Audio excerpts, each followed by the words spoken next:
de los grupos de Roots and Shoots en Puerto Rico, ¿verdad? Y les doy la más cordial bienvenida. Gracias por conectarse, ¿verdad? Para poder celebrar lo que son las diferentes charlas de la campaña de Forever Wild que hemos estado llevando a cabo desde el año pasado. Esta noche vamos a tener tenemos como invitado al biólogo Alberto Iván Coto, ¿verdad? Que él es el director del proyecto Semilla Marino. Y nada, sin más preámbulos, ¿verdad? Yo creo que voy a pasar con él para que él mismo se presente, ¿verdad? Y que pueda entonces dar paso a comenzar la charla que tenemos esta noche. Así que gracias a todos y bienvenidos nuevamente. Muy buenas noches. Como dijo Carla, mi nombre es Alberto Iván Coto, dirijo el proyecto Semilla Marino de Puerto Rico, una institución dedicada, una organización privada dedicada a promover la educación ambiental y promover el amor a la naturaleza entre jóvenes, niños y adultos. Hoy estamos dando continuación a una actividad que comenzamos el año pasado, ¿verdad? El año pasado que estuvimos hablando precisamente de los moluscos marinos y su relevancia en el mundo en aquel momento. Hoy pues vamos, me pidieron que pudiera ampliar con relación a Puerto Rico, porque la vez pasada pues nos quedamos en Europa principalmente y no llegamos, llegamos un poquito a América, pero no llegamos básicamente a Puerto Rico. Y me pidieron que hablara un poquito con relación a Puerto Rico y pues escogí el tema precisamente el tema prehispánico para poder hablar sobre la relevancia de los gastópodos y los bivalvos marinos en el Borinquen prehispánico. Carla me había escrito, disculpa que no te había contestado, que si las personas podían interactuar, no, conmigo no hay ningún tipo de problema. Si alguna persona tiene alguna pregunta, algún comentario, pues simple y sencillamente siéntase en la libertad de hacerlo. O sea, ¿cuántos están por ahí? ¿Cuántos me dicen yo para saber que están por ahí y me están escuchando? Yo. Ok, además. Yo. Otro por aquí. Perfecto. Pepe, te conocí por la voz. Sí. Ok, pues bien, fantástico. Vamos entonces a dar comienzo. Hablábamos la vez pasada sobre el significado de las conchas marinas en el pensamiento de los seres humanos, básicamente desde el comienzo de los tiempos. Y hablamos que ha habido una relación bien íntima entre los seres humanos y las conchas marinas. Ha habido una interacción, un mensaje que ha sido leído por los seres humanos a través de estos organismos, estos moluscos, que con una particularidad de tener una casa rodante, ¿no? Básicamente una concha que le sirve de protección, le sirve también para tranquilamente habitar y moverse y protegerse de los organismos. Pero para el ser humano ha habido una relación entre conchas, entre agua, entre ciclos lunares. El ser humano ha visto en las conchas marinas algo más allá de simple y sencillamente un organismo más. Distinguió desde el principio de entre todos organismos de la Tierra, hubo una interacción muy especial precisamente con las conchas marinas. Y tenemos que partir de la premisa de que esa relación comienza desde el punto en que el ser humano entra en contacto con estos organismos, primero los conoce, los ve, tiene que haber una experiencia, una interacción para que el ser humano entienda que ese organismo puede ser de beneficio para él. Y entonces, pues, los seres humanos normalmente habrán comenzado utilizando estos organismos porque en un principio nadie sabía si esos organismos eran apropiados o no. El consumo fue experimentando, fue, dígame si sigo conectado, porque me dice que la conexión está, ¿estamos bien? ¿Estamos ahí? Sí, sí, es conectado. Ok, perfecto. Y entonces en esa interacción, pues el hombre comienza a consumir estos organismos, pero llega el momento entre el punto en que yo me encuentro con el organismo en un ambiente, en un medio ambiente, y luego comienza a haber una reinterpretación de esa relación en donde ya no solamente esos organismos me resultan apropiados para hacer alimento, para alimentación, sino que entramos en otro plano, en otra dimensión, donde ese organismo comienza a ganar otros aspectos que ya no son meramente los aspectos alimenticios, sino que entra en una dimensión que puede ser mítica, religiosa, donde comienza el ser humano a darle unas características con relación a lo que ese ser humano comienza a reinterpretar su medio ambiente, conocer ese medio ambiente, y una vez comienza a conocerlo, empieza a darle unas a ver unas propiedades, a observar unas situaciones con ese organismo que lo llevan a elaborar unas creencias o proyectar unas creencias en esos organismos. Por eso, desde el principio, el ser humano le ha asignado a las conchas marinas un aspecto místico, donde ve una relación entre ese organismo que está dentro de la concha y sale de la misma manera nacimiento de un ser humano, donde de la matriz de la mujer sale vida, de la matriz de concha sale vida. Entonces, el hombre le da un valor que ya no es meramente un valor de alimentación, sino que ya le da un valor de importancia más allá, místico. Comienza a relacionar, a verse el ser humano en la naturaleza. Y esa es una conversación que es bilateral. La naturaleza conversa con el ser humano y el ser humano conversa con la naturaleza. Por eso desde un principio los hombres han visto una relación entre la maternidad, entre lo femenino, entre los ciclos lunares. ¿Sí? Desde un principio comenzó a establecerse esa relación, al punto que cuando ese ser humano comenzó a pensar en, que esa es una de las diferencias que nos hace como seres humanos, ¿no? Que tenemos esa capacidad de preguntarnos quiénes somos, de dónde venimos, hacia dónde vamos. ¿Okay? Y en esa situación, pues ha incluido a esos organismos que en un momento o le tenía temor porque eran fieras, y entonces comenzaba a ver en la fiera, en la fuerza de la fiera, en la potencia de ese organismo, en la fuerza, se representaba de esa manera.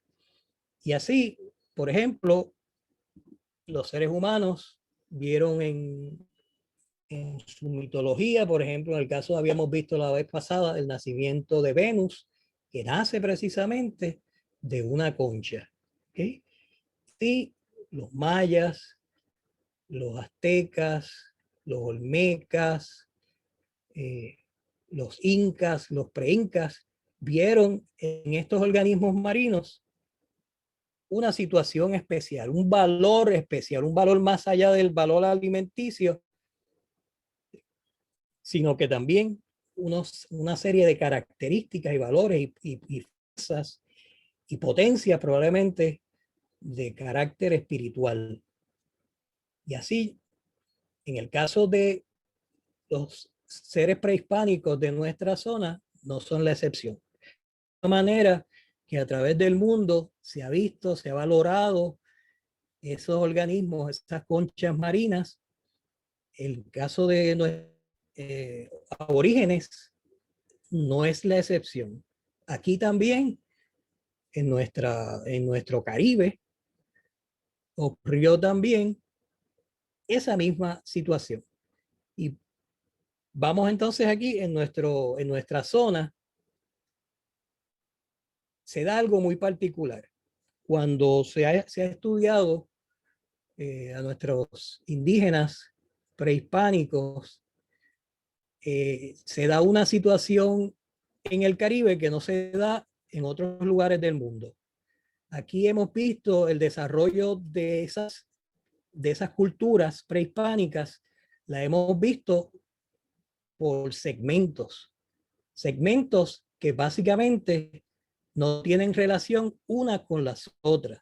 Y vemos que lo que ocurrió con los incas, que lo que ocurrió con los mayas, ocurrió con los aztecas, en México, en Honduras, Colombia, Venezuela, Perú. Esas situaciones las vemos como si fueran campos separados. Y no hemos tenido la capacidad de visualizar la región del Caribe como un todo. Las culturas en el Caribe, la relación entre las culturas que están rodeadas pues el mar se ha visto como una barrera. El mar no se ha visto como unos medios de transportación a través. Esas culturas pueden entrelazarse, esas culturas pueden unirse, pueden interactuar. Pues básicamente los arqueólogos y los historiadores, cuando han analizado nuestra zona, pues entonces lo hacen por segmentos distintos. Y no podemos pensar que si en otros lugares, como fue el caso de el Mediterráneo, donde habíamos visto la vez pasada cómo los fenicios fueron dueños y señores del comercio al Mediterráneo, y los pueblos que que rodeaban el Mediterráneo, Egipto, Babilonia, Israel, Roma, Grecia, los turcos,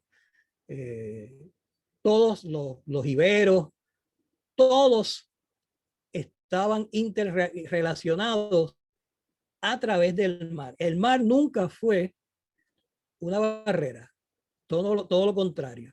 El mar fue una vía expedita de comunicación y de intercambio de conocimiento, de mercancía y de costumbres, incluso hasta de religiones. Se transportaron a través del mar. Igual ocurrió de manera similar en el oriente, donde se daban esas situaciones muy similares a las nuestras, donde había muchas comunidades, muchos pueblos, muchas culturas, incluso de idiomas distintos, pero el tener idiomas distintos y el tener un mar de por medio no fue impedimento para que esas culturas pudieran interrelacionarse. En el caso de cuando visualizamos el mar Caribe, el Atlántico, pues los arqueólogos básicamente han visualizado esto como barreras, lugares que mantuvieron separados, y si bien hubo migraciones, pues se evalúa estas migraciones como que se dieron las migraciones y se acabó. O sea, se dio el viaje y se acabó. O sea, no había un movimiento continuo entre esas comunidades. Y yo pienso como el doctor Reniel Rodríguez Ramos, que el mar no es una barrera. Los océanos no son una barrera. Son unas, ¿cómo le diría? Unas autopistas que van a servir de comunicación y que van a servir para el intercambio de mercancías y el intercambio de costumbres, culturas e incluso religiones. Así que, a diferencia de esa visión en donde el mar fue una barrera para la comunicación, yo veo, a base de los estudios que han hecho muchos arqueólogos, historiadores, etnógrafos, que en realidad el mar Caribe no fue un impedimento. El mar Caribe fue una avenida de comunicación a través del cual los aborígenes que vivían en nuestras costas, pues obviamente mantuvieron comunicación con esas otras culturas muy desarrolladas, que es muy difícil pensar que nuestras culturas no tuvieran relación con esas culturas.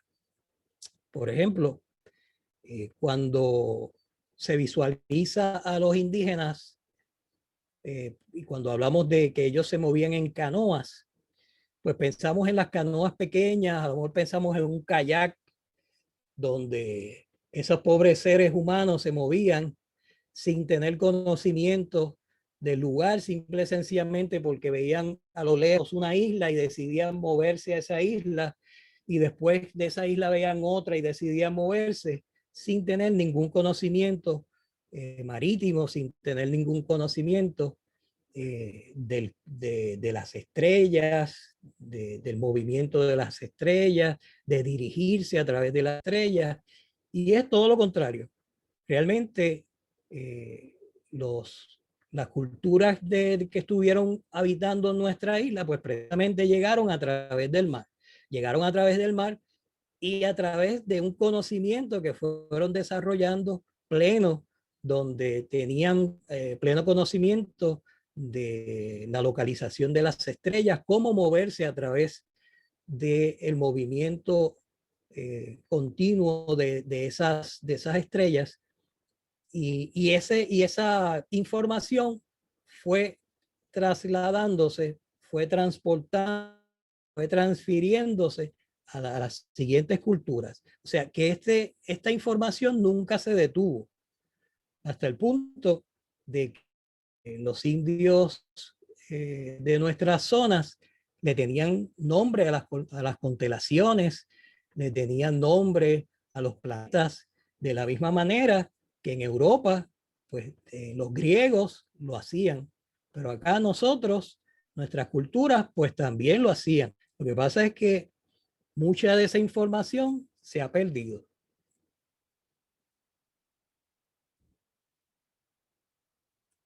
Con relación a las conchas, pues ya veíamos, lo vimos la vez pasada, que culturas prehispánicas ya utilizaban las conchas de Strombus y otros conus, lo utilizaban como instrumentos, ya no simple sencillamente un elemento de alimentación, sino que ya tenían un valor místico y se utilizaban en importantes ceremonias, tanto en la inauguración de una obra, cuando se iba a levantar una estructura, cuando se iban a celebrar festividades importantes. El elemento de la concha marina siempre estuvo presente y se utilizaba, pues, por ejemplo, lo utilizaban como trompetas, lo utilizaban con fines místicos, se labraba sobre ellas, ¿ok? Y siempre tuvieron mucha importancia. Y aquí vemos, por ejemplo, un señor Moche recibiendo ofrendas de la representación de diferentes pueblos y comunidades, donde lo que le están entregando es precisamente que le están entregando conchas marinas. Por ejemplo, el dios maya, dios N, maya, que está saliendo precisamente de una concha marina. El elemento siempre ha estado presente en nuestras culturas y no es de extrañar porque precisamente las conchas estaban relacionadas al agua. El agua precisamente es un elemento esencial para la vida y está relacionado también con la creación. Aquí vimos esta misma representación que vimos en una pictografía, un dibujo.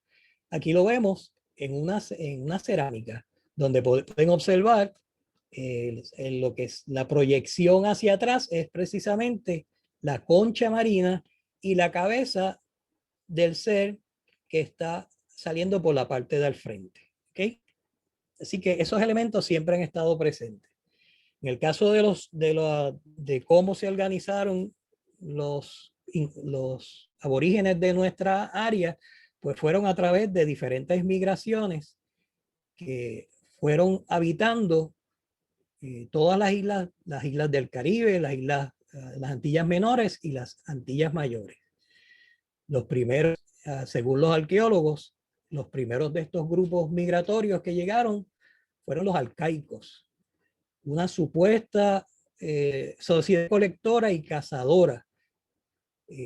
Esto recientemente se ha puesto en entredicho porque se ha encontrado a través de estudios de los burenes, de los instrumentos que los aborígenes y los indígenas utilizaban para hacer sus alimentos a través del almidón. Han hecho estudios del almidón que está todavía en esos utensilios y se ha descubierto que estas sociedades ya sembraban el maíz, la yuca, diferentes cultivos a los cuales previamente antes se entendía que ellos solamente eran unas sociedades recolectoras y cazadoras y que no habían comenzado el proceso de la agricultura. Los estudios más recientes indican que eso no es necesariamente correcto. Y se ha encontrado precisamente ellos estaban alimentándose del maíz, por ejemplo, de la yuca, y el maíz, si alguna persona ha sembrado alguna vez, sabe que el maíz es una planta que hay que darle cuidado, que requiere una serie de procesos para poder finalmente tener el fruto. Así que no era que de manera silvestre esto crecía porque precisamente el maíz no era de nuestra zona. O sea que estos frutos tuvieron que traerse de otros. Tuvieron que traerse de Sudamérica, por ejemplo, para que pudieran ser cultivados acá. O sea, la población de nuestras tierras, nuestras Antillas, probablemente ocurrió hace más de 5.000 años atrás. Y es bien difícil, piense usted, que en 5.000 años esos seres humanos no tuvieron mayor comunicación, no tuvieron movilidad, básicamente se quedaron ahí tirados en una hamaca durante 5.000 años sin haber hecho algo más. Pues precisamente que esos seres humanos sí hicieron algo más, que no eran meramente, aunque todavía en nuestros libros de historia se habla de sociedad recolectadora, pero estos seres humanos realmente tenían un conocimiento mayor. Porque es que piense, el transmitir, el conocer, por ejemplo, de los organismos marinos, ese conocimiento de cuáles organismos podían comerse, cuáles no podían comerse, obviamente eso se transmitió de generación en generación. Los hábitos alimenticios son uno de los aspectos que más determinan y que más fuertes son en una cultura. Usted puede moverse desde Puerto Rico e irse a Alaska a 0 grados o 10 grados bajo cero, y allá muy probablemente va a tener un puertorriqueño comiéndose una alcapurria. Y usted dirá, ¿cómo es posible? Y a lo mejor un arqueólogo dentro de 10.000 años encuentra que en Alaska habían unos seres que estaban comiendo alcapurria. Y dice, ¿y cómo es posible? Eso no es posible que este ser humano estuviera comiendo alcapurria, porque eso es de una cultura por allá del Caribe y esta persona está en el Atlántico. O sea, los aspectos de la alimentación en términos culturales es bien, pero que bien, tiene una fuerza tremenda. Así que estos seres humanos que vinieron y se trasladaron desde sus zonas al Caribe, pues precisamente traían sus costumbres también, sus costumbres alimenticias, y se fueron añadiendo otros elementos, otras plantas, otros organismos que no tenían en sus orígenes. Por ejemplo, en el caso de estas sociedades arcaicas, en el Puerto Ferro en Vieques, que es uno de los zoológicos más antiguos precisamente del Caribe, ya tenemos en Puerto Ferro en Vieques que se estaban alimentando de qué? Lucina pectinata, Crassostrea rhizophoriae, estaban comiendo ostiones, estaban comiendo el bulgao, que siempre estuvo presente. El bulgao fue sumamente importante entre nuestras culturas, tanto en Mesoamérica,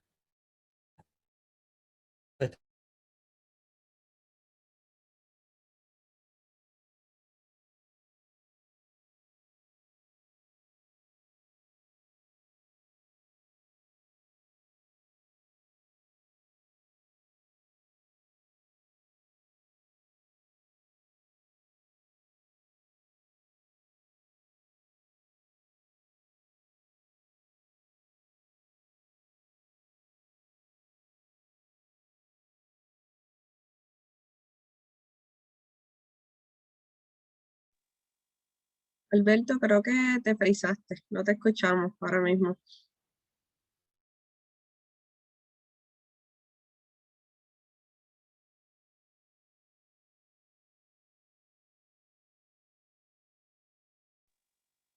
Creo que lo perdimos momentáneamente. Sí, lo perdí. Creí que fui yo que toqué algo acá, que se fuera. Pero ya veo que lo perdí. La inestabilidad del internet. Pero ya regresará, vamos a darle... ¿Eres tan Puerto Rico, Carla? Sí, imagínate. Ok. Ajá. Ya mismo regresa, vamos a darle un break. Gracias, y disculpen los inconvenientes, ¿verdad? Son cosas que pasan.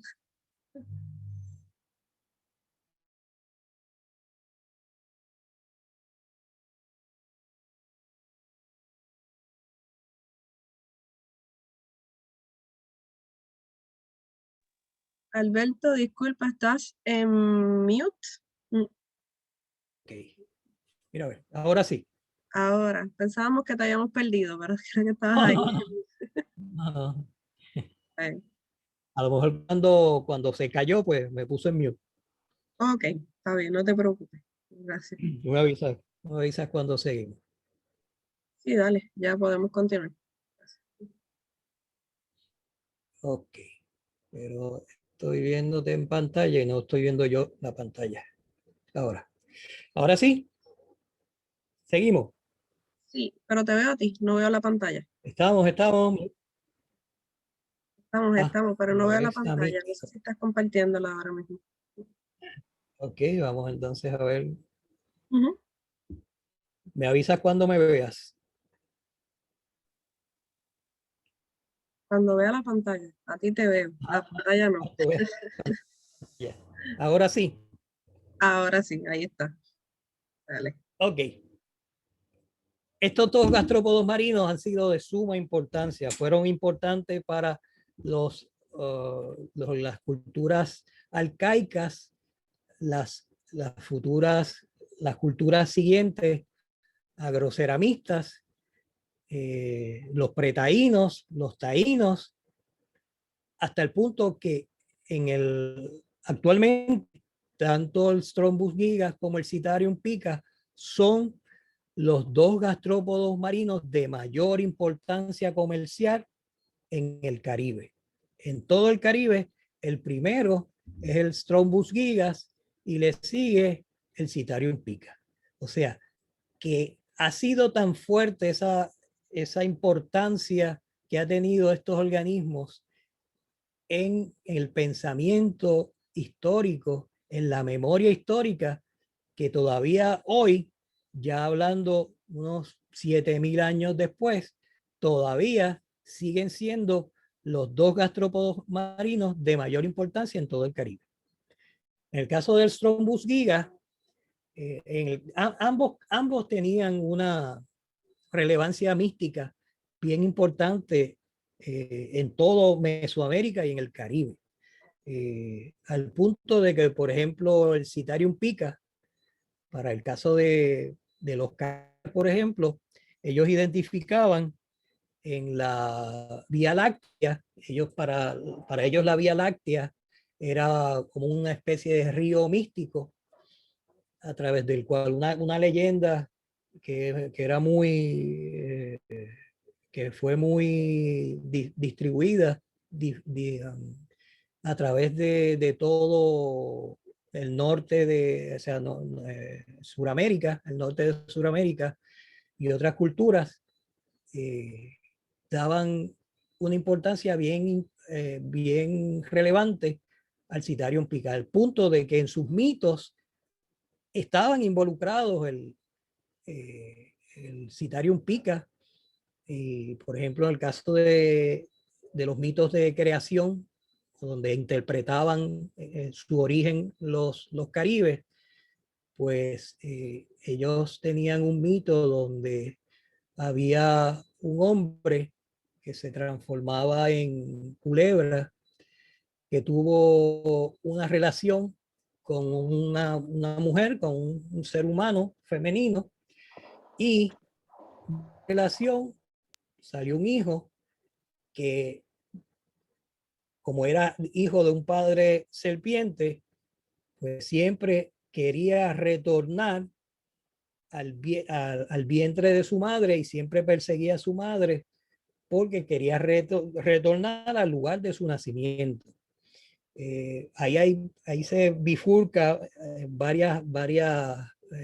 hay diferentes variantes ya de ahí en adelante, donde en una de esas variantes del mito es que los otros hijos de esta mujer pues mataron a la serpiente para que no siguiera tratando de regresar al vientre materno, y supuestamente de los pedazos de la serpiente salieron los indios caribes. Otra de las versiones es de que la madre fue donde a buscar ayuda para que le pudieran resolver esa situación donde tenía a ese hijo que quería regresar otra vez a su vagina, y le informaron que tenía que orinar en la arena y tenía que cubrir su vagina con una concha de Citarium pica. Así que si su hijo intentaba nuevamente regresar, pues lo que iba a pasar era que iba a quedar metido dentro de la concha del Citarium pica, y entonces la mujer podía tirar la concha y orinar sobre la arena y escaparse. ¿Okay? Pues se supone, a base del mito, que el orín que lanzó la mujer en la arena, pues luego se convirtió en un río que arrastró a su hijo, y entonces pues se libró de esa situación. Y ese río místico que arrastró al hijo formó lo que conocemos hoy como la Vía Láctea. ¿Okay? Y los caribes veían precisamente en la Vía Láctea, en una sección de la Vía Láctea, ellos identificaban el gran caracol. Ese gran caracol estaba precisamente ubicado en la Vía Láctea. O sea, y para cada constelación, los caribes tenían un nombre. Estaba el cangrejo mayor, tenían la garza, había también una constelación que era una garza. O sea que ellos, diferentes organismos, estaban representados en el cielo, porque para estas culturas, lo mismo que ocurría en la tierra, ocurría en el plano místico, en el plano espiritual ocurría, básicamente las mismas luchas ocurrían en el plano espiritual. ¿Okay? Así que miren la importancia que ganó para estos aborígenes, donde incluso en sus propios mitos estaba integrado el Citarium pica.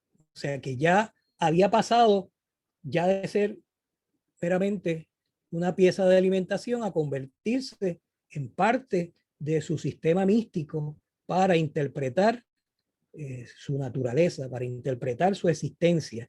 Y en esa existencia pues existía precisamente el Citarium pica. En el caso del Strombukiga, pues también estuvo involucrado en muchos mitos, incluso en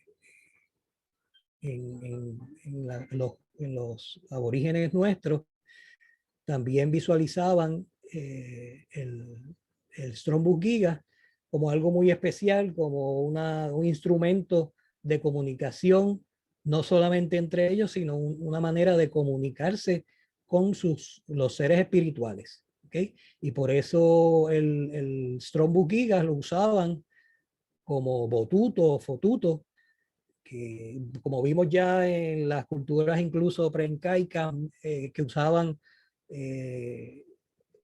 las conchas de los grandes caracoles, lo utilizaban con ese propósito. Pues aquí los aborígenes nuestros también, a través de toda la diversidad de grupos migratorios que tuvimos, todos traían esa tradición donde el Strombukiga se veía como algo especial, como algo místico, como representación de los nacimientos, como representación precisamente del principio y el final de las cosas.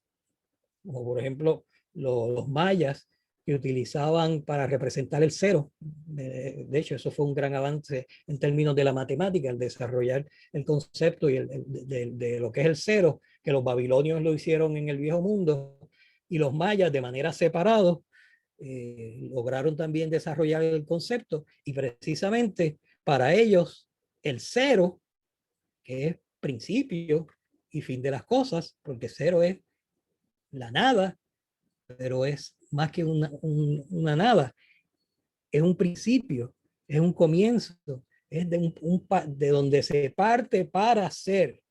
Y ese concepto es bien poderoso, es un concepto bien profundo, que la gran mayoría de las culturas no lo pudieron desarrollar, y apenas dos grandes culturas fueron los que lo desarrollaron, los babilonios y los mayas. ¿Okay? O sea que el nacimiento es una transformación de un mundo a otro. La muerte es otra etapa de transición. O sea, la muerte, ellos no lo veían como un fin, era un segundo principio. ¿Okay? Por eso vamos a ver más adelante que estas conchas marinas fueron muy importantes al momento de incluir en las ceremonias fúnebres, en las ofrendas fúnebres. Vamos a ver nuevamente estos organismos regresar al escenario, porque representan ese principio y ese final. Para ellos, el inframundo estaba precisamente en las profundidades del agua. ¿Okay? Era un concepto muy distinto al infierno que tenemos nosotros. El inframundo no es un infierno. El inframundo es una transición. ¿Okay? También muchos de estos organismos, pues ustedes pues van a ver que se sorprenderán que ya nuestros aborígenes estaban siendo utilizados, pues. Aquí tienen el Chicoreo brevifons, ¿ok? Este es otro de los organismos que vamos a encontrar precisamente, principalmente en las zonas de hierbas marinas, en las zonas, otros como el citario, lo vamos a ver precisamente en costas rocosas, ¿okay? Que en la medida que vamos a ir viendo estos organismos que yo les voy a ir presentando, que todos estos fueron encontrados en estos depósitos de los aborígenes arcaicos en Vieques. Pero también, además de los organismos marinos, también habían organismos terrestres, como el Plerodonte caracola y el Granodomus lima. Le pongo, cuando vean que les estoy poniendo dos nombres, es porque el arqueólogo, en este caso la arqueóloga, identifica al organismo, obviamente por el nombre que tenía en el momento en que fue identificado, pero muchos de estos nombres han sido modificados, han sido cambiados. Y entonces, para que no se pierdan cuando quieran pues, buscar estos organismos, el nombre de estos organismos no se pierdan, porque en muchos casos, si utilizan el nombre viejo, a veces ya no los reconocen los motores de búsqueda y entonces pues se le va a hacer difícil. Por eso es que le estoy integrando el nombre original que usa la arqueóloga y el nombre actual. Este caracol, por ejemplo, tiene una superficie, de ahí viene el nombre, Polydentes lima, que es como si tuviéramos una lima en las manos. Así que no es muy difícil pensar para qué estas culturas arcaicas utilizaron esta concha. Además de utilizarla para alimentación, es muy probablemente que esto le sirviera para lijar áreas, para lijar madera, por ejemplo, porque para los que lo han tenido en las manos, se visualizan las fotos, pero para los que lo han tenido en la mano, se darán cuenta de que es una superficie muy áspera. Aquí tenemos también, dentro de lo encontrado en este sitio, ya estamos cambiando de sitio, ahora estamos en el sitio Maruca de Ponce, pues estamos aquí identificando el alcacebra y otra vez, nuevamente, los tiones Crassostrea rhizophora. Aquí seguimos en el sitio Maruca de Ponce, donde entre los bivalvos, pues tenemos Chione cancellata y Anomalocalia flexuosa. Muchas de estas conchas se utilizaban para raspar las raíces de la yuca, se utilizaban, en algunos casos se utilizaban también para ornamentos. Seguimos en el sitio de Maruca de Ponce, entre los gastrópodos, pues ahí vemos las neritinas. O sea, ya estamos, si se dan cuenta, estamos cambiando de diferentes ecosistemas. O sea, que ellos utilizaban diferentes ecosistemas. No era una cosa que utilizaban el manglar, o utilizaban la costa rocosa, o utilizaban el arrecife. No, ellos realmente utilizaban varios ecosistemas y prueba de esto, por ejemplo, la eritina postulata, que la vamos a encontrar precisamente en aguas dulces, en aguas estuarinas, en zonas estuarinas, el Strombus pugilis también. Estos caracoles los utilizaban, a veces los utilizaban para sus pectorales, por ejemplo, para adornos, collares. ¿Okay? Volvemos a encontrar el Chicoreos brevifon también en esta zona. Todas estas zonas que estoy presentando son zonas que son arcaicas. de la cultura arcaica, ¿no? Fueron los primeros, las primeras culturas que habitaron precisamente en el Caribe. Volvemos otra vez con, aquí vemos a la Alca Imbricata, ¿ok? Se repite otra vez el Citarium pica, porque el Citarium pica básicamente lo vamos a seguir viendo. Este es el sitio Cofresí, Cayo Cofresí en Salinas. La Lucina pectinata, otra vez la Carasostrea, o sea, que vamos a ver que hay unos organismos repetitivos, o sea que habían unos gustos muy particulares, habían organismos que eran más consumidos, que aunque se consumían muchos otros más, pero habían unos que eran repetitivos, eran más especiales, que se consumían en mayor cantidad. ¿Ok? Aquí seguimos viendo algunos de la Anomalocardia brasiliana, la Midlopsis savei, ¿ok? Todos estos organismos son precisamente de las zonas que son áreas de manglar, áreas de estuarina,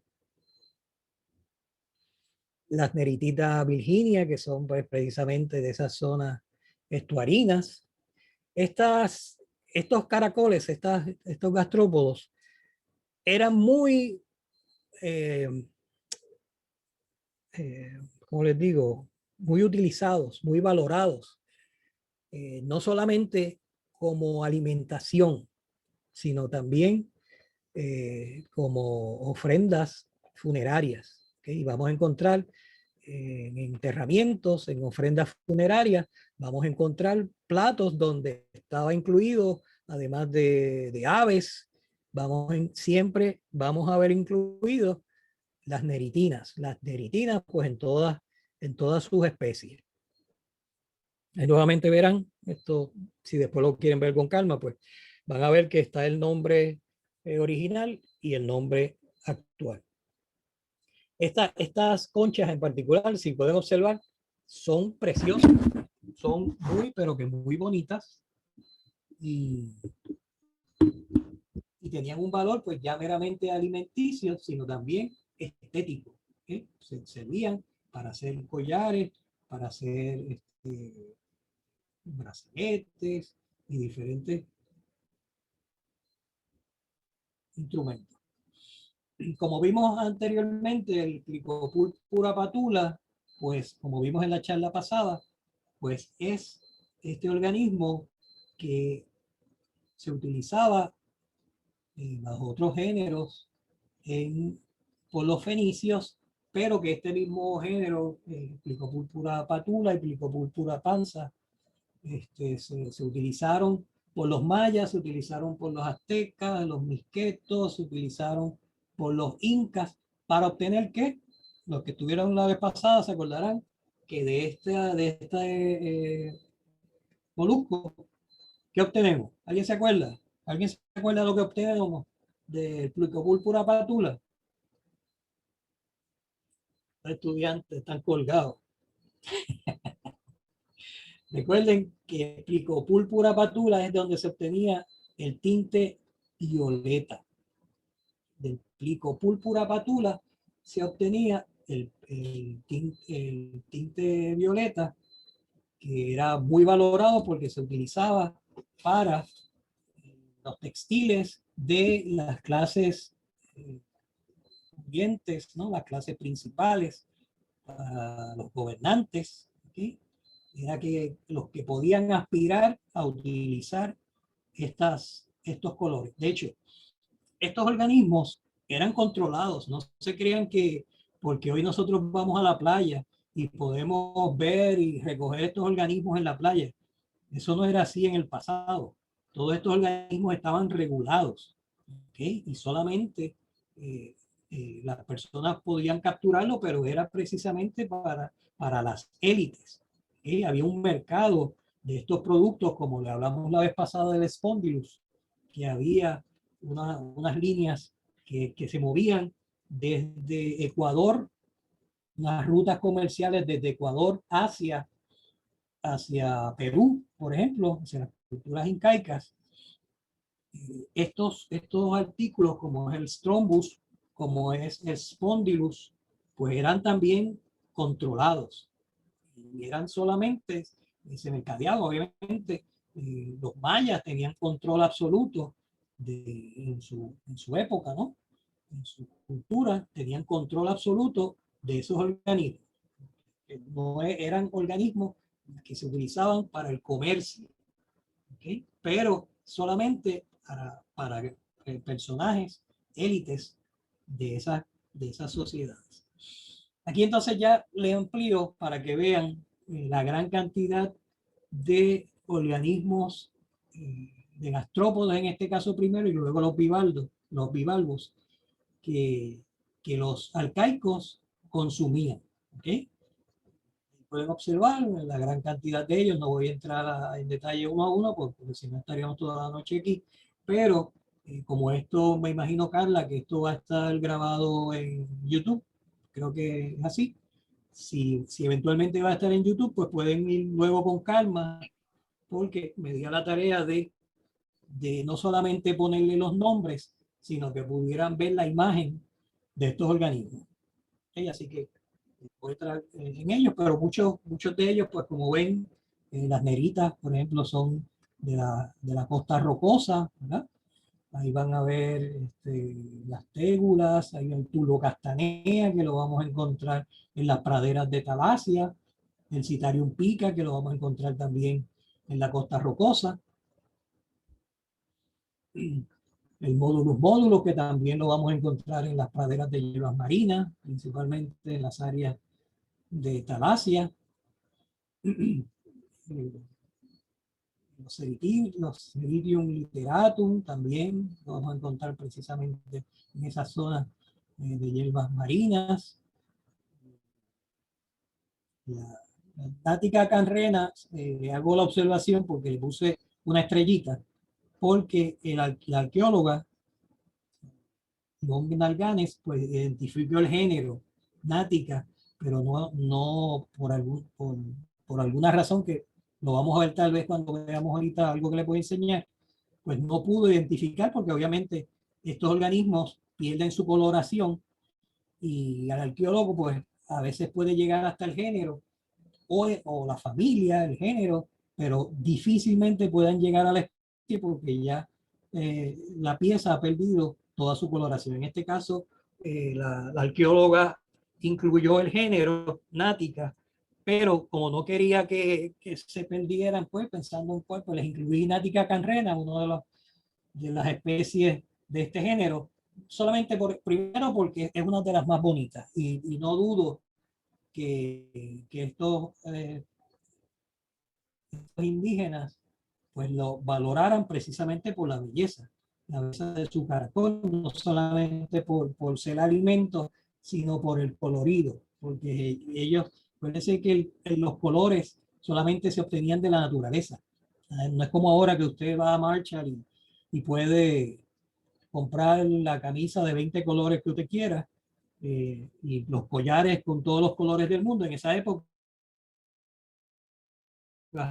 pues no era de la naturaleza. Y ya un organismo que tuviera esa belleza, pues simple y sencillamente era una pieza muy valorada, no solamente de forma alimenticia, sino también por su aspecto estético. La Cypraea cebra se utilizaba como herramienta, una de las conchas que utilizaban como herramienta también. Aquí pues Cymatium femorales, Granularia cinocéfala, Philodontus pomum, también muy valorada. Aquí pues nuevamente la Picopúrpura patula,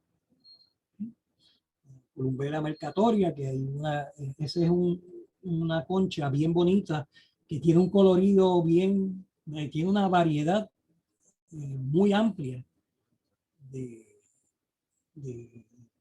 su cuestión fenotípica.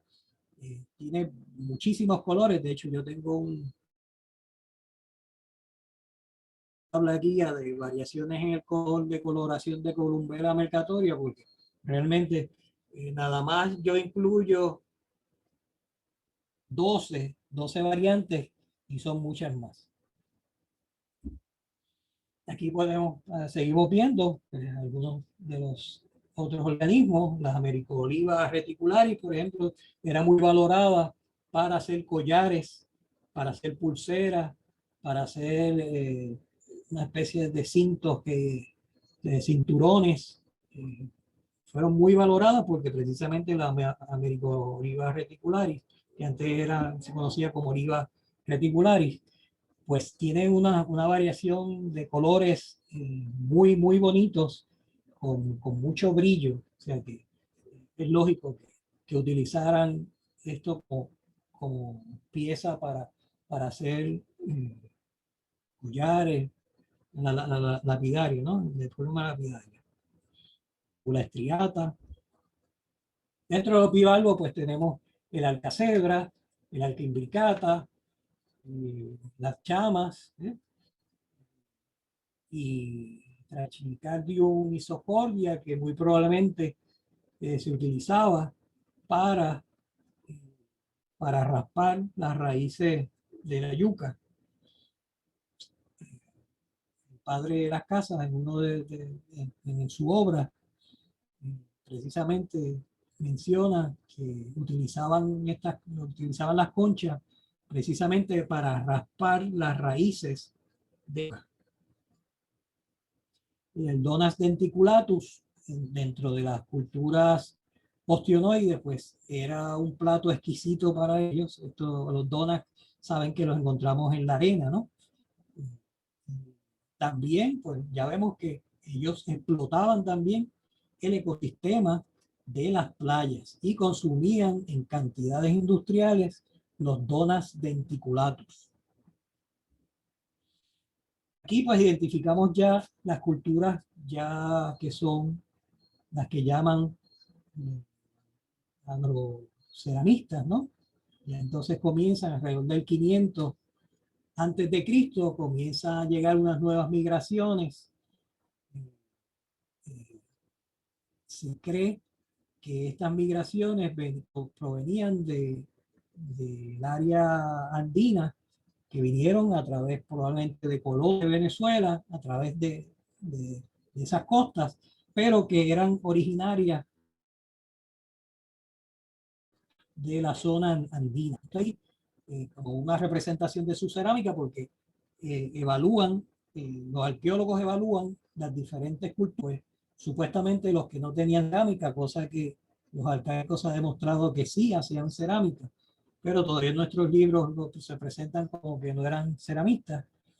Luego entonces estas culturas que ya sí, ya se daba por hecho de que hacían cerámica, como los huecoides y los saladoides, que llegaron alrededor del 500 antes de Cristo. Aquí vemos otra representación de esas culturas que también utilizaron los organismos marinos, los moluscos, para su alimentación, pero ya no en las cantidades que lo usaban los grupos arcaicos. Por eso los basureros de los arcaicos se les llama concheros y se identifican como concheros a los basureros de los arcaicos. Pero cuando ya pasamos a las otras culturas, ya sea huecoide o saladoide, que lo identifican como agro 1, agro 2, pues estas culturas, pues ya no vamos a encontrar esa cantidad en sus basureros, ya no vamos a encontrar esa cantidad de organismos marinos, pero sí, ellos sí lo seguían consumiendo, pero no en las cantidades que lo hacían los anteriores. Por eso es que ya a estos depósitos ya no se le llaman concheros, sino que ya entonces ya se hablan de basureros de la cultura huecoide o basureros de la cultura saladoide. Aquí vemos la cerámica, que diferencia, uno de los elementos para diferenciar esta otra cultura ceramista, que es saladoide, donde ya es donde se logró el Caribe. Esto realmente, miren esa vasija. Si usted no le dice nada de dónde es esa vasija y usted quisiera adivinar, muy probablemente diría que eso era de Grecia, eso era de los micenos, ¿okay? Por la que usted ve en esa cerámica. Realmente fueron los que lograron la cerámica de mayor calidad, indígenas que habitaron nuestra isla. Aquí entonces ya les presentar cuando el arqueólogo encuentra una pieza y cómo es la pieza en la vida real. Aquí están viendo, por ejemplo, una pieza de Citarium pica en la parte de arriba. Usted puede ir a la playa, obviamente cuando están vivos a veces pues la coloración es mucho más intensa, pero y la que están viendo abajo es una tabla arqueológica. Es con el señor Orlando Tomasini, que me dio la posibilidad de tomarle fotos. Era el custodio de estas piezas, y que son de la Hacienda Grande en Loíza. Y Acopi, que la Acopi.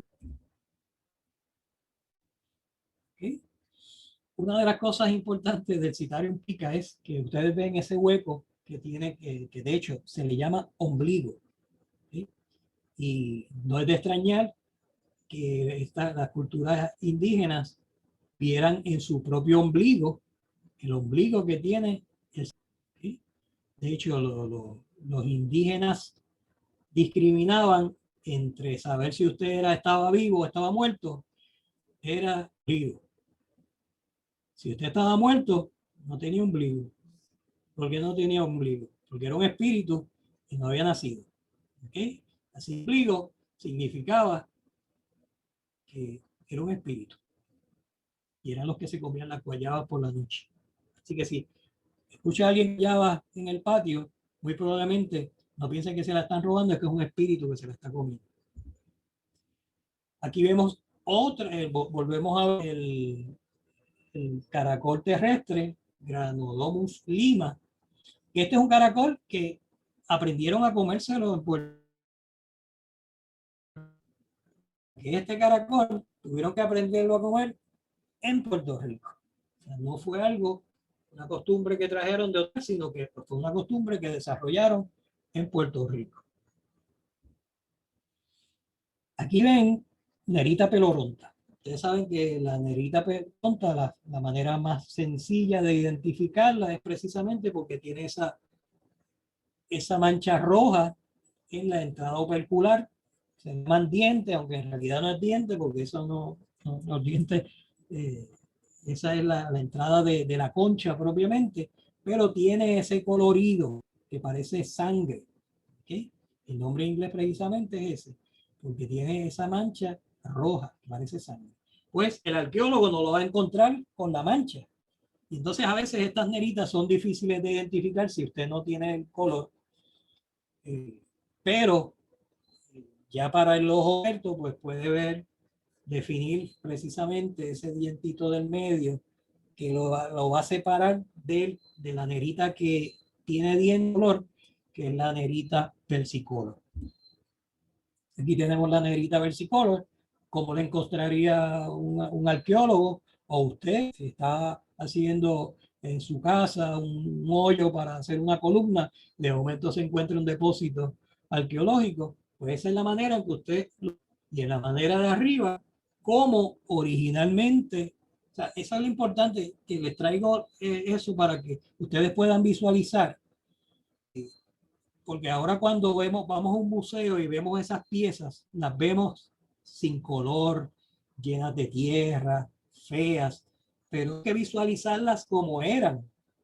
Y por eso es que yo le traigo la actual con la pieza arqueológica, para que vean esa diferencia y entonces entender por qué esos seres pues utilizaban esos organismos marinos. Aquí la tenemos nuevamente, ¿okay? Cómo se encuentra por el arqueólogo y como la veríamos nosotros. ¿Okay? La nerita versicolor, que la van a encontrar en las zonas, en las costas rocosas. Ahora vamos a hablar un poco, además de que ya les dijimos, como les dije, que habían piezas que se utilizaban como para hacer collares, para hacer adornos, para hacer estrombustigas, pues se hacían hachas, se hacían perforadores, se hacían, se hacían figuras de decoración, se utilizaban para y en el caso, por ejemplo, de la casis tuberosa, que se hacían recipientes, picos, el strombus también se utilizaba para hacer las guaisas, para hacer las caretas. La cifraea testículos se usaba para hacer alisadores. La oliva reticularis, que fue la que vimos ahorita, se utilizaban para hacer diferentes instrumentos, incluso para hacer pitos también. Acuérdense que los caracoles grandes se utilizaban como trompeta o sonidos gruesos, pero si usted quería tener un sonido finito, probablemente lo que usaba era una oliva donde se le daban unos cortes. Yo tomé la foto a la pieza arqueológica, pero no me dio tiempo a montarla para que la vieran en la oliva reticularis, pero se hacían unos sesgos en concha y se silbaba por ahí y el sonido que salía por allá muy agudo. Y entonces en los enterramientos pues estamos viendo, este es un entierro de un individuo femenino que fue encontrado en Punta Mameyes, en el sitio arqueológico Punta Mameyes, en Dorado, por la doctora Verónica Muñoz Guevara y el arqueólogo Hernán Ortiz, donde se encontró, ya esto es de otra cultura, la cultura huecoide, ostionoide, que siguió luego de las culturas huecoides y saladoides, pues la próxima cultura que se identifica por su cerámica es la ostionoide, se le llama así porque en el sitio donde se encontró había una gran había una gran cantidad de caracoles, precisamente. Originalmente se le llamó la cultura de los caracoles, pero fue encontrada en Punta Ostiones y por eso de ahí viene el nombre de ostionoide. Pero como parte de esa cultura que se le conoce como los pretaínos, pues aquí vemos un enterramiento donde lo importante de esto es habían varios sexos, habían hombres, había esta mujer en ese sitio, pero las ofrendas que recibía la mujer eran distintas a las ofrendas funerarias que recibían los varones. O sea, se discriminaba en términos de cuál era la ofrenda que iba a estar presente. En este caso, pues muy singular de que debajo del hombro de esta dama, debajo del hombro izquierdo, se colocó el arqueólogo y la doctora hacen la observación en su trabajo, donde indican que esta pieza aparentemente se colocó con mucho cuidado. Hubo mucho cuidado, un trato muy especial para colocar la concha de Strombus bajo el hombro de esta mujer. Esto puede tener mucho significado. Recuerden que la muerte es a su se ve que la representación de los nacimientos, de la maternidad en las conchas marinas, pues no es difícil imaginar por qué esta mujer se le colocó un strombus guía para que en la próxima vida, esto es especulativo, o sea, esto no es científico, pero tal vez de manera especulativa, de que esta mujer pudiera ser fecunda, por ejemplo, en su próxima vida, o que el caracol le sirviera a manera de que recogiera su espíritu para ir a volver a nacer vida. Hay muchísimas cosas que se pueden pensar y el hecho de que esta mujer se le colocara trombuquigas bajo el hombro va muy bien con las tradiciones y costumbres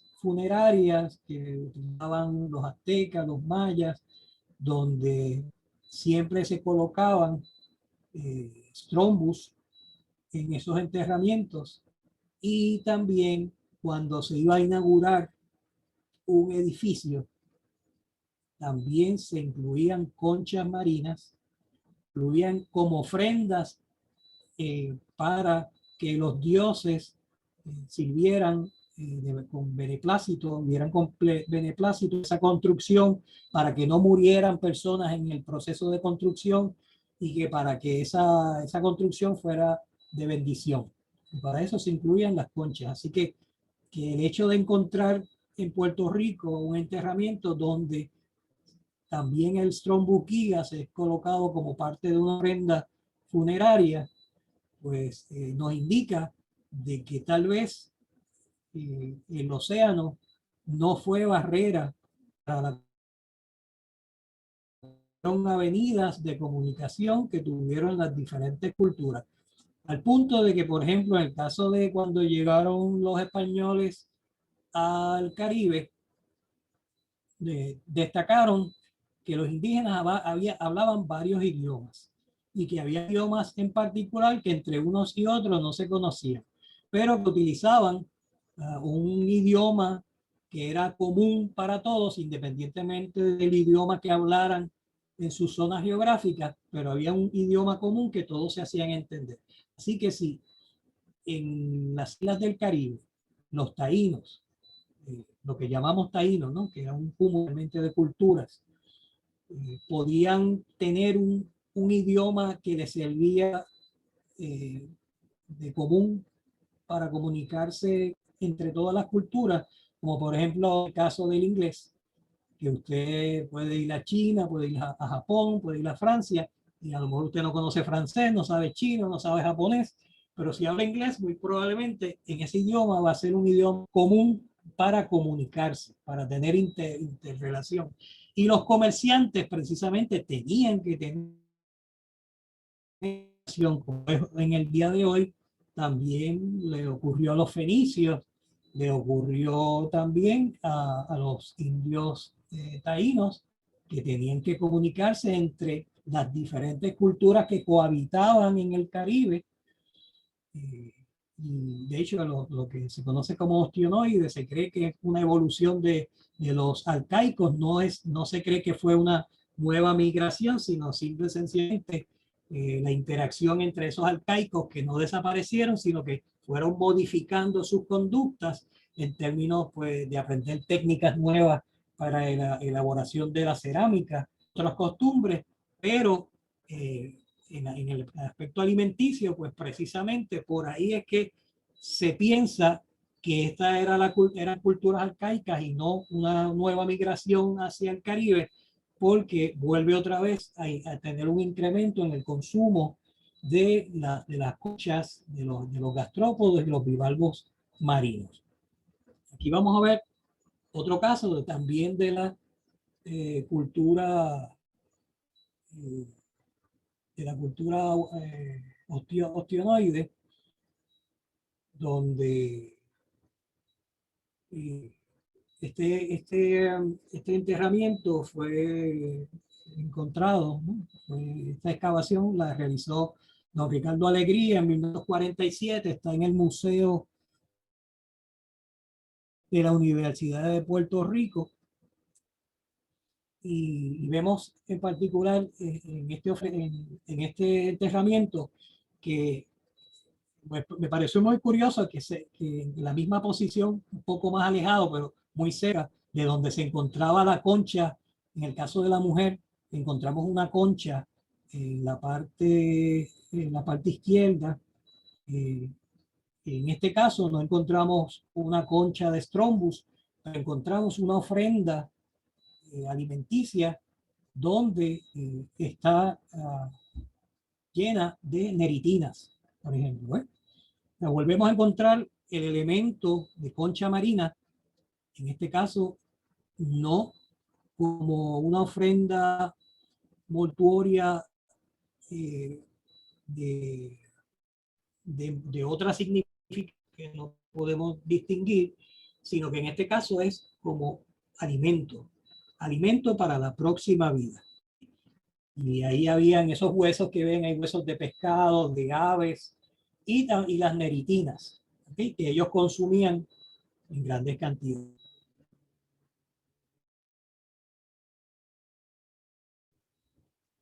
Aquí les pongo otra vez para que nos hagamos una idea de lo que sería, porque vemos estas ofrendas, pues, como la encontraron, esas vasijas sin color alguno, totalmente, ya se ha perdido toda la coloración que pudo haber tenido. Y recuerden que esto era importante, era un punto importante, era una celebración, una preparación para el viaje, el nuevo viaje, la próxima transición que iba a tener ese ser vivo, ese día y regresaba a una nueva vida espiritual. Pues como ellos entendían que como se vivía en la tierra, se vivía también en esos planos espirituales, pues ellos entendían que tenían que tener alimentación, y eso en todas las culturas pues se ve ese elemento. Pues ellos ahí incluían los alimentos que normalmente necesitaría para poder vivir feliz en la próxima vida. ¿Okay? Y entonces pues yo le hago esta representación para que vean que era algo muy bonito. O sea, tienen que visualizar esos enterramientos como unas piezas muy bonitas, las meritinas con su color. Acá lo ven sin el color, aquí lo ven con su colorido, en una vasija con sus colores.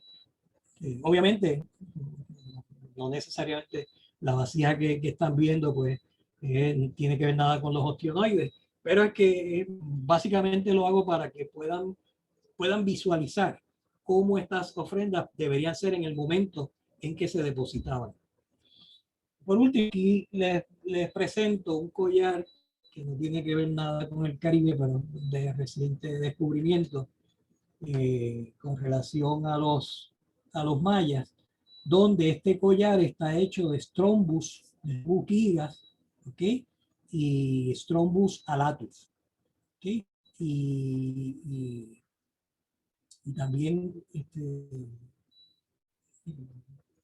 lo que parecen las escamas, pues también están hechas con Xteria de la concha, que también la tenemos aquí. Con esas hicieron esas, parecen escamas de pez, porque en ese collar lo que estaban era tratando de imitar la piel de un pez, y con los Strombus y el Strombus pugilis estaban ahí, alatus, con Strombus alatus estaban decorando el resto de ese pectoral. ¿Okay? Así que de esta manera redondeo que lo que estaba ocurriendo en el Caribe muy probablemente era que había una comunicación muy intensa entre las culturas aborígenes nuestras y las grandes culturas mucho más desarrolladas, que obviamente necesitaban de estos materiales en el intercambio. Y hay muchas cosas que aquí se han encontrado en los depósitos, como obsidiana, por ejemplo, que estaba bajo el control absoluto de los mayas. Tuvieron el control de las minas de obsidiana y controlaban, gracias a parte del poderío de los mayas y de los tehualtecos, que fueron antes de los mayas, que mantuvieron el control de la obsidiana. Pues aquí en la Hueca encontró obsidiana también, y en Ponce también se encontró obsidiana. Y entonces ustedes se preguntarán, ¿cómo llegó esa obsidiana aquí? ¿Cómo llegó? Tiene que haber llegado a través de esas vías de comunicación que originalmente yo les presenté al principio de esta charla. Era precisamente, tenemos que ver el océano no como una barrera para la comunicación, sino todo lo contrario. Unas avenidas para esa comunicación intercultural que estamos seguros que se desarrolló en nuestra época y que vino a ser cortada con la intromisión de los españoles, de los europeos que llegaron al Caribe. Y colorín colorado, para mí ha sido un placer presentarles este pequeño viaje que básicamente ha sido más para crearle dudas que para aclarárselas. Cualquier duda o pregunta, estamos para servir. Muchas gracias, Alberto, de verdad que sí. Aprendí muchas cosas que no sabía, definitivamente, y ver todos esos gastrópodos ahí. No conozco ni, ni una cuarta parte de todo eso que presentaste, así que me parece bien interesante. Me abre los ojos ahora cuando vaya digo, a las playas, cuando uno va y todas esas cosas, ¿verdad? Que a veces uno va caminando y ve como que hay un caracol y ya, pero o sea, es mucho más que eso. Y ya podemos ver que tantos usos que tenía, ¿verdad? Para nuestros aborígenes y la importancia que le daban, que eso era algo que nosotros no valoramos realmente lo que tenemos.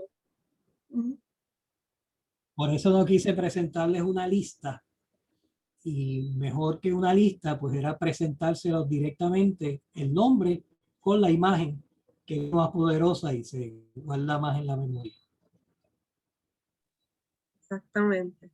Vamos a ver cuánto se van a acordar de esos nombres que presentaste ahí. Vamos a enviarles un quiz después para que puedan contestarlo. Lo bueno es que si lo pones eventualmente en YouTube, pues ya lo pueden ver con calma, pueden detener, pueden ver, pueden escribir, o sea que puede servir de herramienta para identificar organismos. Definitivamente, una guía muy poderosa para poder identificar cada una de las especies.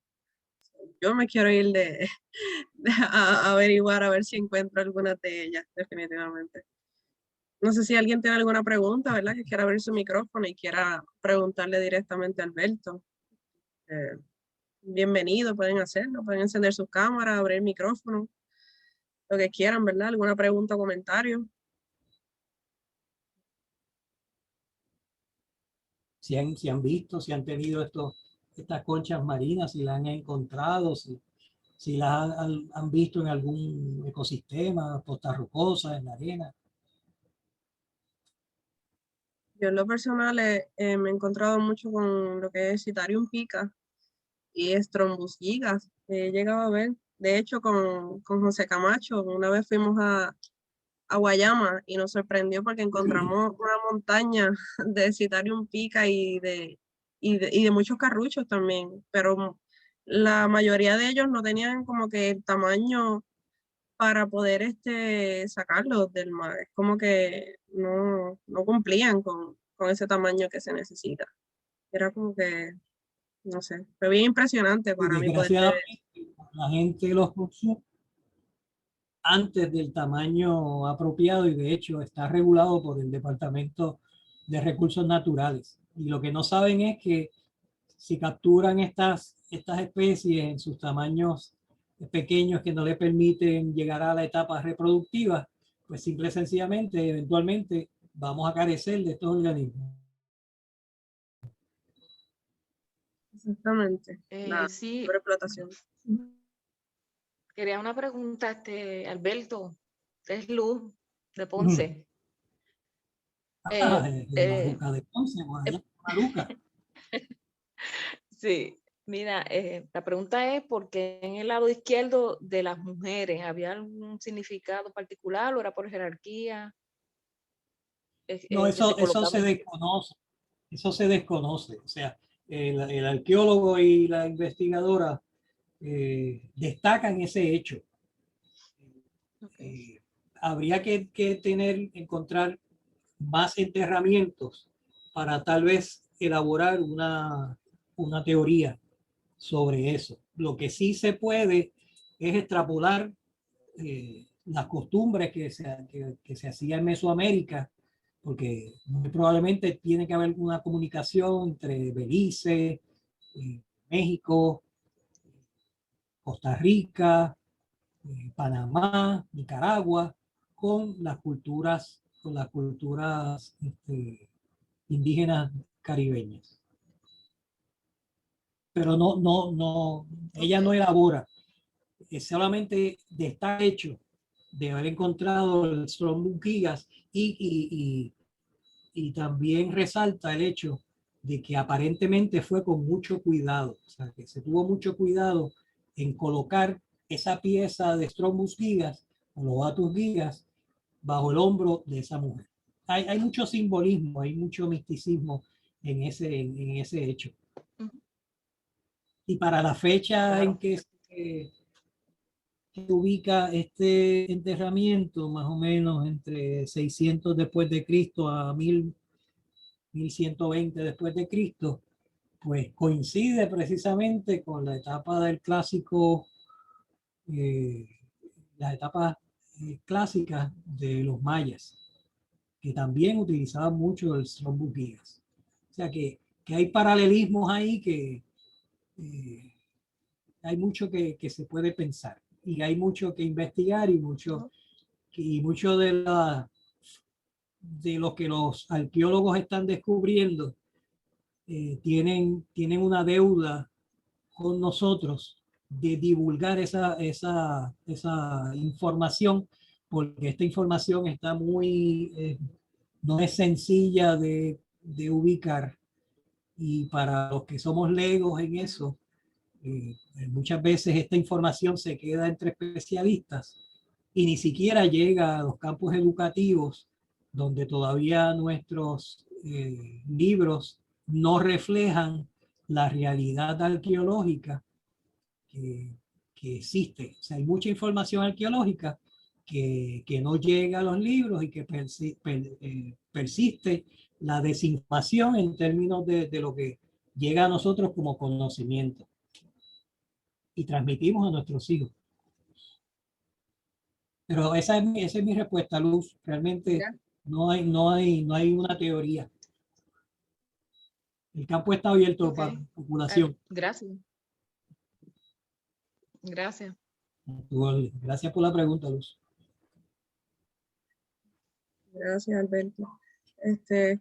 En Facebook estaban conectados con nosotros desde Michigan, te envían saludos desde Uruguay.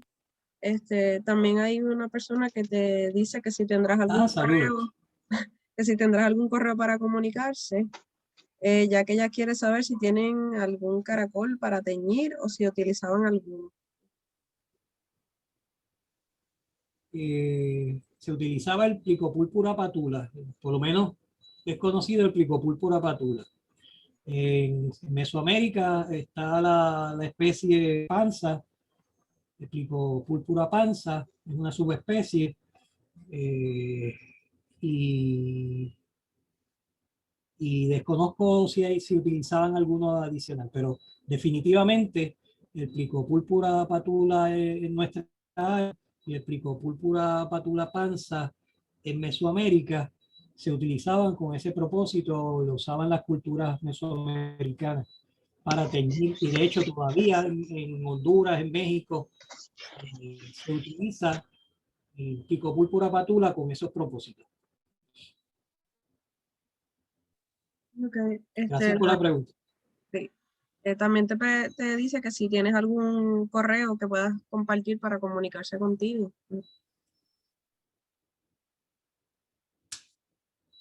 Te escucho como una guitarra.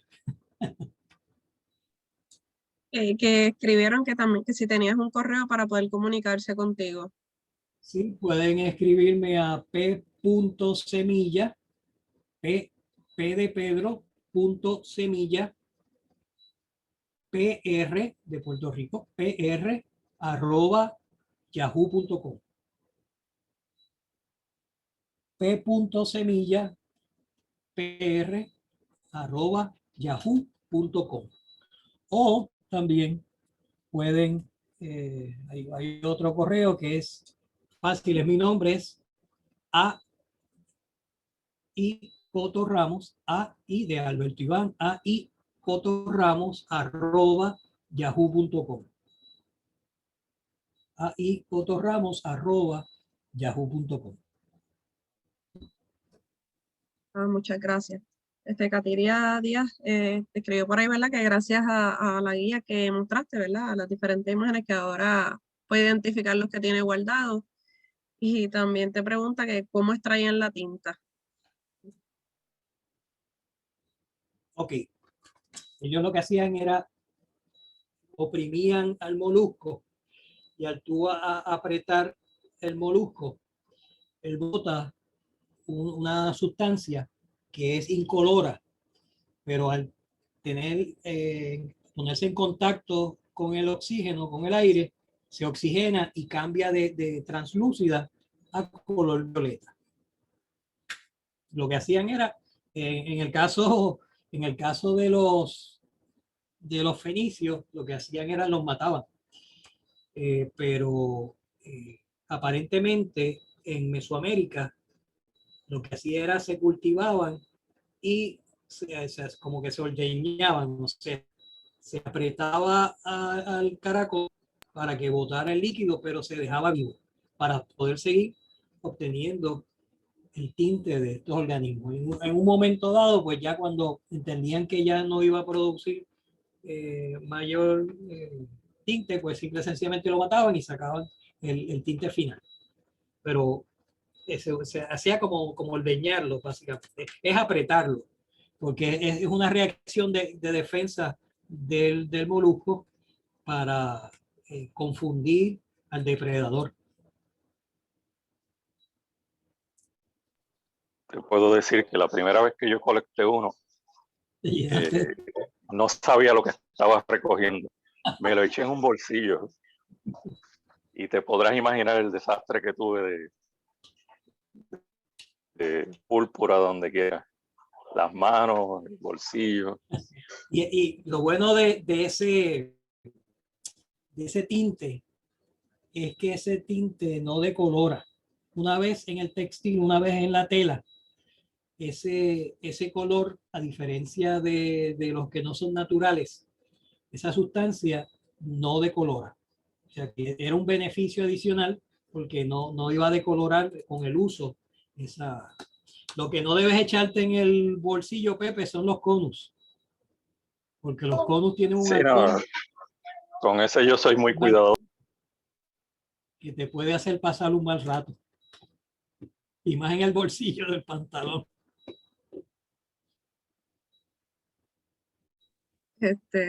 Brenda escribió muy interesante ver cómo nuestra biodiversidad se ve grabada en nuestra historia. Entonces, Jova, que es un boricua que nos está viendo desde Perú, dice, por lo menos en la palguera en Lajas he encontrado varias de las neritas, pero no he visto las coloridas, principalmente las blancas y negras. A mí me ha pasado lo mismo, no he visto las coloridas tampoco. No sé a qué se refiere a las coloridas, pero me imagino a lo mejor está hablando de las neritinas. Las que presentamos en la ofrenda funeraria. Porque las neritinas son de estuario.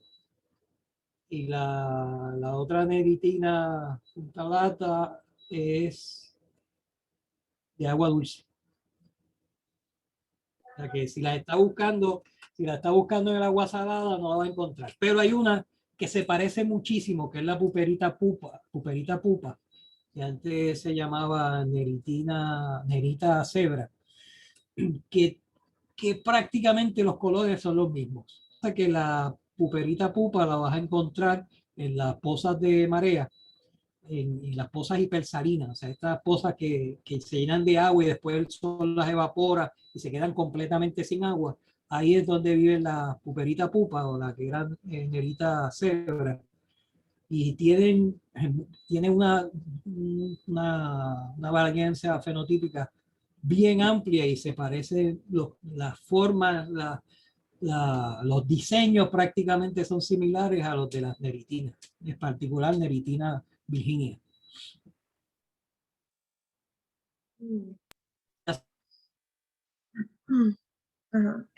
Por Facebook te escribe, ¿verdad? Angie dice, gracias, Mr. Alberto, toda la información muy interesante. Mil gracias por compartir tanta historia desde Michigan. Entonces hay otra chica que escribe desde Acapulco, Muchas México. gracias. Ella, sí, ella dice, es que en las costas de México se utiliza el Plicopurpura panza. Y ella pregunta que si se utilizaba de este lado, ese mismo. Panzas. Se Entonces, utiliza esa Plicopurpura patula panza, es una subespecie de esa área que vamos a encontrar en las aguas de México. Acá se utiliza acá se utilizaba el Plicopurpura patula.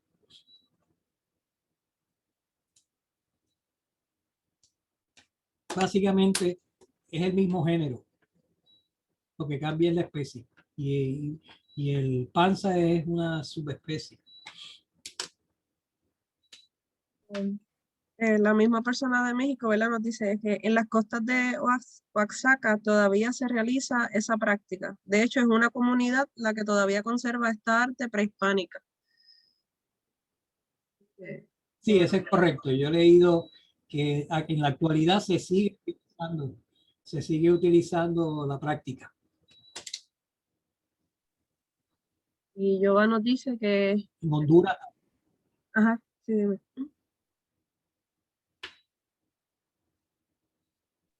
Sí, Alberto, dime, ¿en Honduras qué? Disculpa. No, estoy esperando. Ah, ok. No, que Yoba dice que no recuerdo qué es la que he visto, pero dice, he visto en los cayos, no en tierra firme, estaban en las piedras que dan hacia el mar donde pegaba la ola. No se reconocen las especies bien aún. So, no sé. ¿Cuál vio?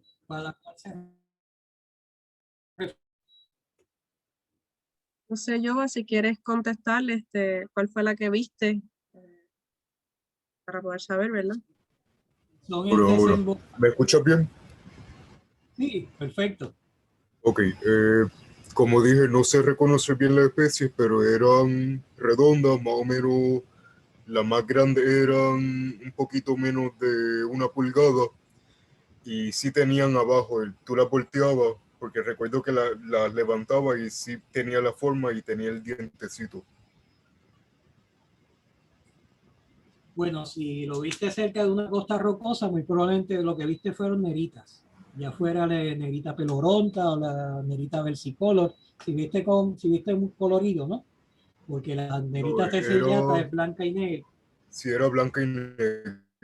Blanca y negra, y arriba tenía como no era como cebra, era como checkerboard, o sea, un puntito blanco, puntito negro. No tenía nada de color, era Eso solo es blanco y negro. nerita tessellata. Estás hablando de nerita tessellata. Búscala ahora en Google cuando tengas la oportunidad y vas a ver que esta es la que viste. Nerita tessellata. Y esa la vas a encontrar en las costas rocosas. Ok, gracias.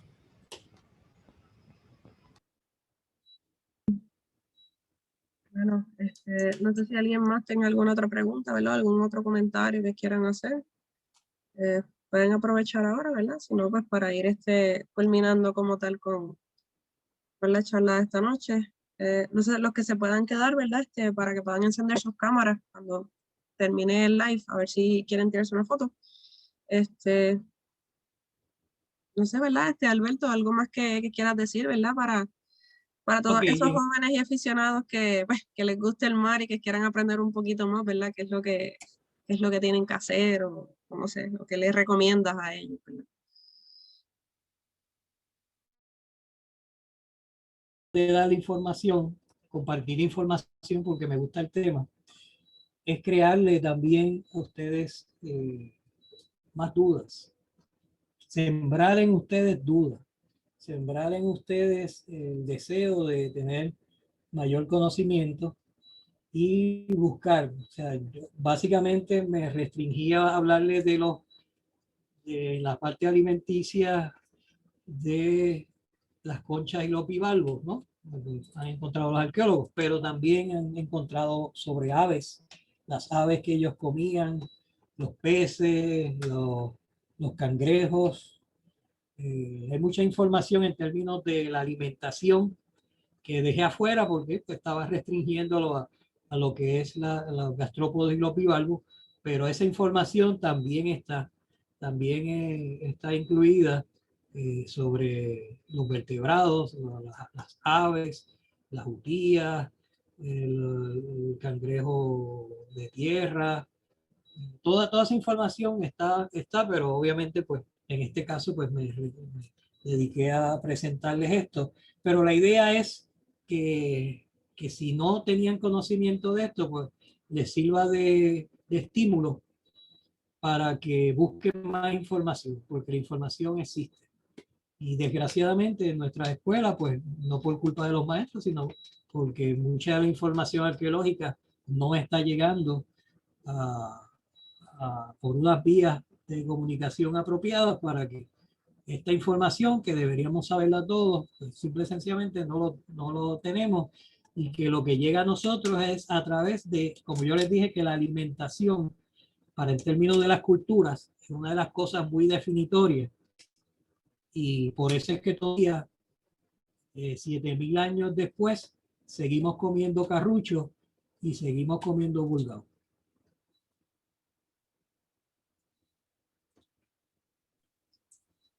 Sí, bueno, Jova escribió, ¿verdad? Que dice, la he buscado y esa era, puso Nerita Tesellata ahí en el chat. Tesellata.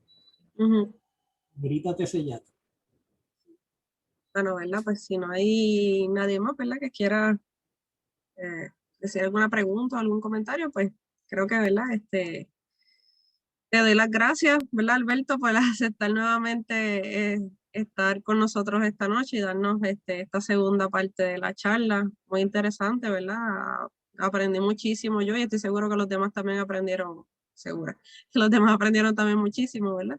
Así que gracias a todos los que se conectaron, ¿verdad? También hubieron algunos de otros países, Vilma Orellana, que se conecta con nosotros siempre desde Chile, Carlos Pérez, que estaba conectado de Guatemala, Vivian Dion, que estaba conectada desde Colombia, y pues los que se conectaron desde Facebook también, ¿verdad? Y se pudieron conectar, ¿verdad? A través del Facebook Live, se lo agradecemos.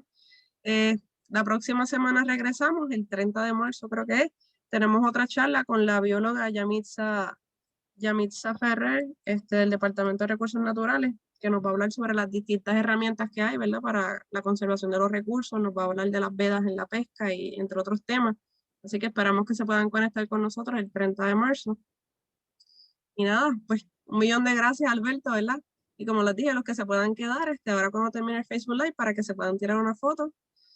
Y los que no, pues no hay ningún problema. Así que nada, muchísimas gracias, ¿verdad? A todos y que pasen buenas noches. Gracias a los que se conectaron por Facebook. Vemos.